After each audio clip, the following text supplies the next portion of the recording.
I am, as of right now, I'm the first alternate for the Fulbright Scholarship to Norway. And so if I do receive that, I will be moving over to Norway in August for a 1-week orientation, at least in Oslo.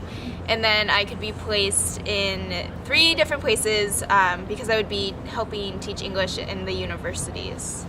I didn't really have an initial plan after graduation since I'm graduating a year early.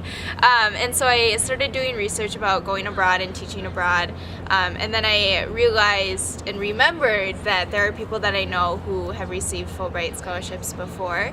And so I ended up just Googling the service and found it, and just kind of decided to apply on a whim without any expectations of moving further or of getting anywhere with it, and here I am. You are a university student because you can apply for it as an undergrad, and then you can also apply for it as a graduate student or whatever. They listed the staff contact people at our colleges, and so I contacted Carrie Rixmeyer right away, actually, and she told me what to do, what my next steps were, and then I met with her in late August, and we moved forward from there. My plan was to teach kind of wherever and with whoever. My licensure area is in 5 through 12 communication arts and literature within the United States and Minnesota specifically. So obviously working with students who are a little bit older was what I was interested in. But it just happened that with Norway, with the Fulbright to Norway, I would be working with university students. I searched and searched and searched for different countries, and they have lists of countries, and it is so crazy and completely overwhelming. And so I knew that I didn't want to do a research grant, and so I limited that down to ETAs, or English Teaching Assistantships. And from that list, I narrowed it down between Korea, which is where I was born, and then I was adopted into the US, and then Norway. And what I found was that the opportunities that I thought I would have in Norway kind of outweighed the opportunities that I would have in Korea in terms of coming back and really spreading what I learned. Because Minnesota first started off with Norwegian immigrants, we were founded by the Vikings, and they integrated then with our native indigenous population. Knowing where our heritage comes from, because we are still very much Norwegian, is just really important, and being able to share that within a curriculum too is really important to me. So that's one reason on the more professional level, is that I could base it more into my curriculum, that I would be teaching on a personal level. My adoptive parents, their heritage is Norwegian as well, and so kind of understanding where that part of my family comes from was also really important to me to bring back. Yeah, it was really just kind of what I thought I would bring back. Korea has so many different opportunities, and we actually, I believe, have a Fulbright Scholar over in Korea right now. And they just have so many opportunities. I just knew for myself and the curriculum that I am interested in creating that Norway would be the place that works just a little bit better. So Norway is a country that gives first priority to people who are interested in going into education.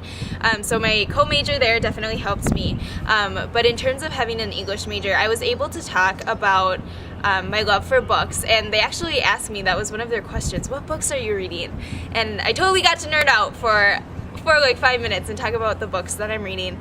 But I also got to talk about the science of language, because we have to take linguistics as an English major, and knowing how our words were derived was just totally awesome and cool, and they were really interested in that, and in that way I think it helped me as well. But in terms of the application process itself, I had to write 2 different essays. So obviously being able to write well was important. And then I had many different people within the department as well kind of look over them and make sure things were right. Well, I just talked with someone whose sister lives in Norway the other day, and she said that there is a mountain that you can ride up the side of on a train, and then you take your sled and you slide down this mountain, and so you actually don't have to run back up the mountain, you just take the train and it's free and you can just keep going. And so now that is the thing that I'm looking most forward to. But it used to be just seeing everything in the fjords, especially, and the food. I love food, and so getting to taste all of the food and true lutefisk, which I will have to try if I go over there. I'm just really excited to be challenged.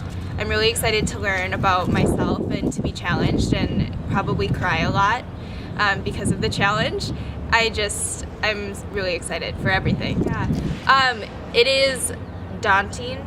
It seems like a lot, and it's a lot of information to keep track of, but as long as you're organized and you take it one step at a time, that's great. Have people just read over all of your stuff and ask people who know you really well on a personal level, and then ask people who maybe don't know you so well, because one of the things that I had to write was a personal statement, and that was supposed to reflect who I was. And as we know, as English majors, our personality gets put into our writing, and that's so important. And so just have everyone read over what you wrote and make corrections and edits, and be confident. Be confident in what you know and who you are, and just know that you're gonna learn a lot. Yeah, so regardless of whether or not I end up going over there when I come back, I'm planning on starting my master's degree in a Master's of Education in Multicultural Curriculum Development. So that's the plan, but it'll probably change. The multicultural curriculum aspect is really interesting to me because we are putting such a big emphasis in the education world on multicultural curriculum and making sure that we are teaching to many, many cultures, because that's what our population reflects. And so that to me is really fascinating. My experience being a Korean adoptee in the classroom in northern Minnesota, small town northern Minnesota, also has really affected that decision as well, because I know how curriculum works, and it's just really interesting to see how it evolves. And so my Fulbright would also help my goals in that area.